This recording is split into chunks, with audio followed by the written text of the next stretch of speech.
Imagine finally being able to buy the house of your dreams. You and your spouse are so excited that you buy a puppy to go in the beautiful brand new yard. After a few days of that puppy playing in your beautiful yard, you notice that your puppy becomes lethargic and is vomiting. Scared, you rush your puppy to the ER, only to find out that you now have to spend thousands in treatment. Well, this happened to my friend. You see, her young puppy had not yet been vaccinated, and she found out from the veterinarian that she would spend thousands to treat parvovirus. Today I will be speaking about why all dogs should be vaccinated. I myself am a dog owner of a 10-month-old, and I choose to vaccinate. We should vaccinate all dogs for their safety, for our safety, and because it is the law. How can we prevent more stories like my friend's? Well, let's talk about vaccinations and how they keep dogs safe. Vaccinations keep dogs safe from certain diseases such as rabies, parvovirus, kennel cough, and distemper. All of those are highly contagious diseases that can be passed to other dogs.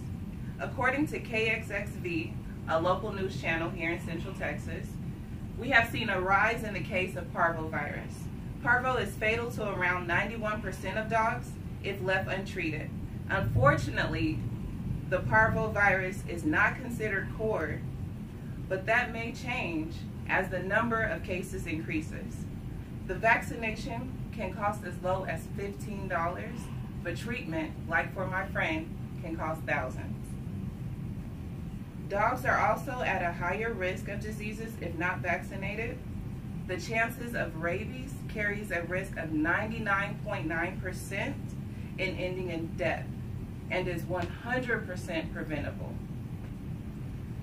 Now that we have talked about how vaccinations keep dogs safe, let's talk about how we should vaccinate all dogs for our safety as well. All dogs should be vaccinated for our safety because there are some diseases that can be transmitted to humans. These are called zoonotic diseases, which are caused by infections shared between animals and people. Diseases such as Lyme disease, which can be carried by ticks, influenza, which is spread through the air, leptospirosis, which can cause paralysis, and rabies. Rabies is considered a direct zoonotic disease, and it is spread to people by the direct contact of saliva or a bite from an infected animal. In 2016, there were more than 4,900 reported cases of animal rabies, with bats being the #1 carrier here in the United States. So if you live close to a bat population, you must consider that your pet may come in contact with an infected bat. Those of you that live in the Georgetown or Round Rock area, we go out and we see the bats, you might want to consider getting your dog vaccinated. Rabies is so important that there is a World Rabies Day, which was September 28th. Here in the U.S., the number of humans dying from rabies has slowed greatly, but that is only due to vaccination. In countries where vaccination is not always available, such as India, who also have a high dog population, rabies deaths for pets and humans are in the thousands. Our safety is another reason to vaccinate all dogs, but let's look at the law and what it requires. Here in the United States, most states require that your dog be vaccinated against rabies. Though rabies is not the only core vaccination your dog will need, they might need others depending on where you live. Where I live, the rabies vaccination is required by law. Colleen's municipal code states all dogs, cats, and ferrets under the age of 4 months must be vaccinated by 4 months, and then at regular intervals determined by a vet certified to practice in the state of Texas. Here, I have a vaccination schedule by the American Kennel Club. And as you can see right here, at 6 to 8 weeks, they want them treated for distemper, hepatitis, parvovirus, parainfluenza, and bordetella, which is also known as kennel cough.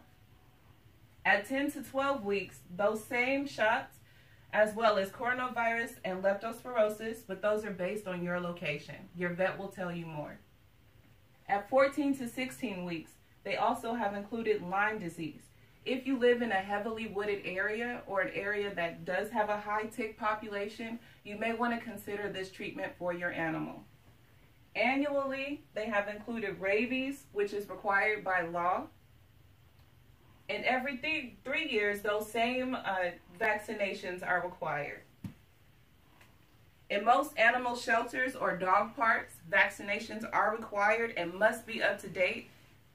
Places such as PetSmart or border hotels require kennel cough before they will render services to you. As I reach my conclusion, think over the law and this vaccination guide put in place to help our dogs. In conclusion, all dogs should be vaccinated for their safety, for our safety, and because it is the law. It is my hope that you will act on this and vaccinate to ensure brighter possibilities between us and man's best friend. Thank you.